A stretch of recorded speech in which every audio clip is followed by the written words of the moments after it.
ഇന്നലെ നിന്റെ അച്ഛൻ എന്താ ചെയ്തതെന്നറിയോ? എന്താ അമ്മേ? ആ പഴയ ട്രങ്ക് പെട്ടി എടുത്ത് ഇറങ്ങി. ആരോട് നോക്കട്ടെ, എന്താ ഇത്? നീയല്ലേ കൂട്ടിക്ക് പോയിട്ട് ഗുരുവായൂരാ? അതേടോ. ഹായ്, മഞ്ചാടിയല്ലേ ഇത്? ചകോരനയനം വസ്തു, വസ്തുനാമം 3 അക്ഷരം. എന്താ ആർക്കും അറിയില്ല? മഞ്ചാടി. ഇത് കൊറേ ഉണ്ടല്ലോ. പമ്പരം, തെറ്റാലി. നമ്മുടെ യേശുദാസിന്റെ റെക്കോർഡ്. ഒരു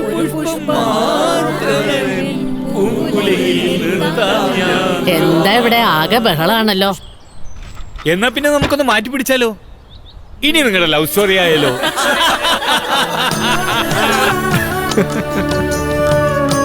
ഇനി എന്റെ കഥകൾ പങ്കിടാൻ കേരളത്തിലാണ് എന്റെ റിട്ടയർമെന്റ്. അനന്ത ലിവിംഗ്, പാലക്കാട്, കേരളം.